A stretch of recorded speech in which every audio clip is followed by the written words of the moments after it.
In the annals of history, few documents resonate with the profound impact of the Magna Carta. This ancient manuscript, often referred to as the cornerstone of modern democracy, has left an indelible mark on the world. Its influence can be seen in the very fabric of our legal and political systems today.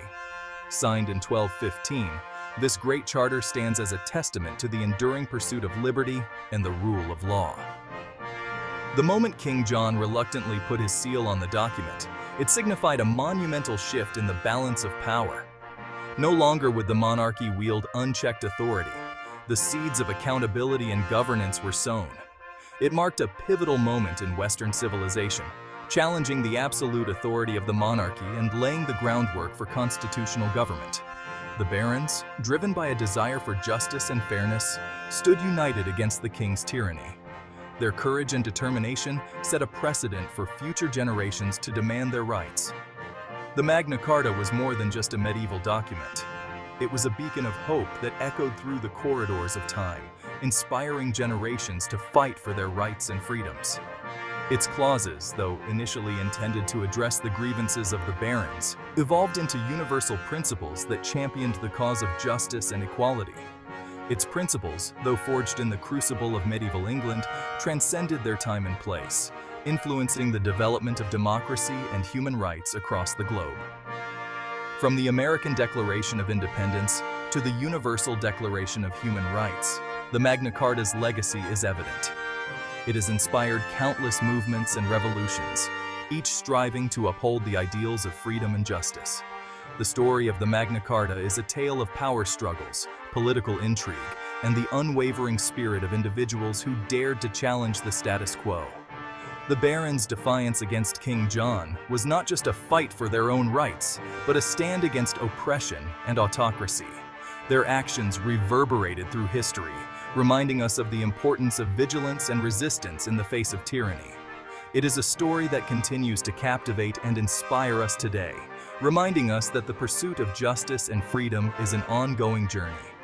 As we reflect on the Magna Carta's legacy, we are reminded of our responsibility to uphold its principles. In every protest, every call for justice, and every fight for freedom, the spirit of the Magna Carta lives on, urging us to strive for a world where liberty and equality are not just ideals, but realities. To truly grasp the significance of the Magna Carta, we must journey back to the tumultuous world of 13th century England. This was a time when the landscape was dotted with small villages and vast estates, where peasants toiled under the watchful eyes of their lords, and knights patrolled the lands, enforcing the will of the nobility. The reign of King John, marked by oppressive taxation, military defeats, and a strained relationship with the church, had plunged the kingdom into a state of unrest. King John, often remembered as one of England's most controversial monarchs, faced numerous challenges. His heavy-handed approach to governance, including the imposition of exorbitant taxes to fund his military campaigns, left the populace burdened and resentful. His failures on the battlefield only compounded his problems, leading to a loss of territories and prestige. John's constant demands for money to fund his unsuccessful wars, coupled with his arbitrary and unjust rule, alienated even his most loyal barons. These barons, who were once his staunch supporters, found themselves increasingly at odds with the king. They were expected to provide both financial and military support, yet received little in return. The king's arbitrary justice system, where punishments were meted out without due process, further fueled their discontent.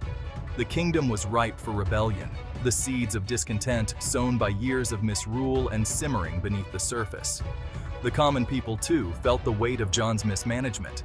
Peasants faced increased labor demands and higher rents, while townsfolk dealt with economic instability and the constant threat of violence. The barons, recognizing the growing unrest, began to plot and scheme, seeking a way to curb the king's power and restore some semblance of order. The social fabric of England was woven with a complex tapestry of feudal obligations and power dynamics. At the heart of this system was the relationship between lords and vassals, bound by mutual obligations and loyalty. However, this delicate balance was being disrupted by John's overreach.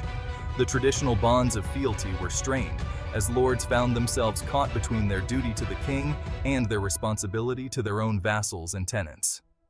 The king, theoretically answerable to God and bound by custom and tradition, had overstepped his bounds, pushing his subjects to the brink of revolt. The church, a powerful institution in medieval society, also found itself at odds with John. His disputes with the papacy led to excommunications and interdicts, further isolating him from his subjects. The barons, emboldened by the king's weakened position, began to organize and demand change. The stage was set for a showdown between the crown and the nobility, a confrontation that would forever alter the course of English history. The barons, united in their cause, confronted the king and forced him to negotiate. The result was the Magna Carta, a document that would lay the foundation for constitutional governance and the rule of law. This historic agreement marked the beginning of a new era, where the power of the monarchy would be checked and the rights of individuals would be recognized and protected. King John, often remembered as one of England's most tyrannical rulers, played a pivotal role in the events leading up to the Magna Carta. Ascending to the throne in 1199, John inherited a kingdom already burdened by financial strain and embroiled in conflict. John's reign was characterized by a series of costly military blunders, including the loss of Normandy to the French, which further depleted the royal treasury. To replenish his coffers, John resorted to extortionate taxes and levies, exploiting existing feudal laws to extract funds from his barons and the church. Beyond his financial mismanagement, John was known for his ruthlessness and disregard for due process. He imprisoned his enemies without trial, confiscated property arbitrarily, and exploited his position to enrich himself at the expense of his subjects.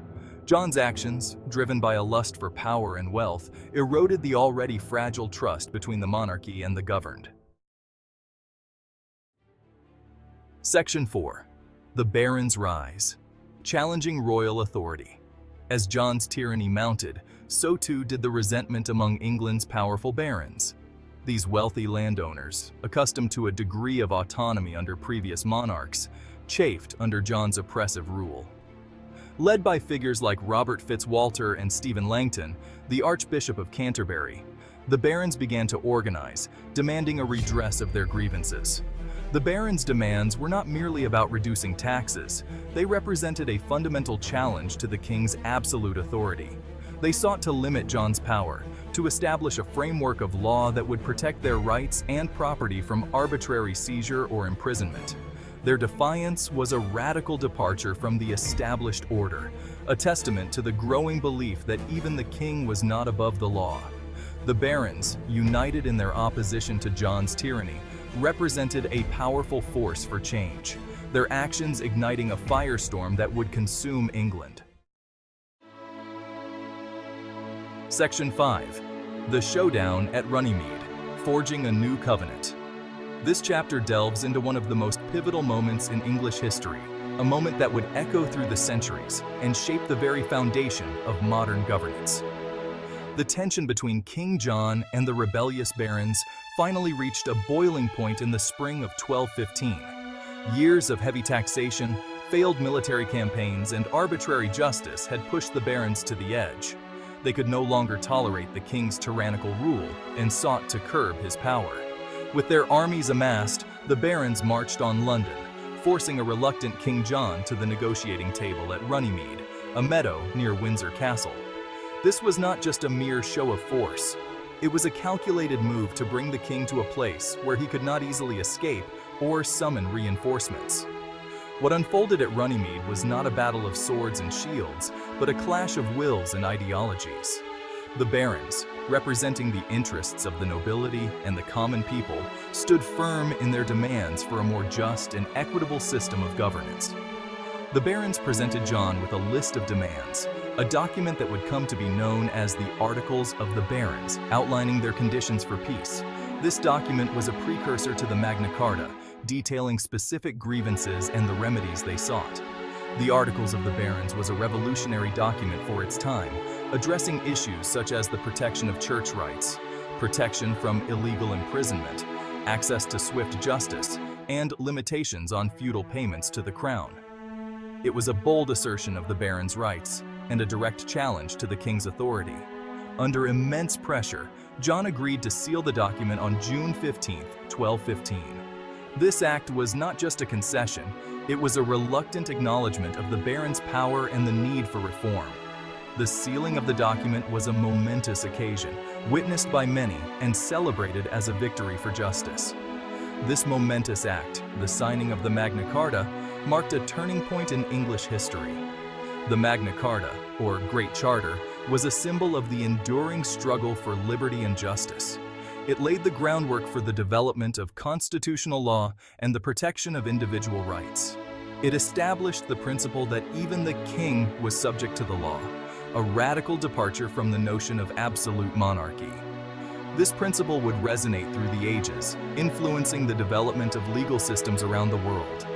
The Magna Carta's legacy is profound, as it set the stage for the evolution of democracy and constitutional government. It inspired future generations to fight for their rights and to hold their leaders accountable.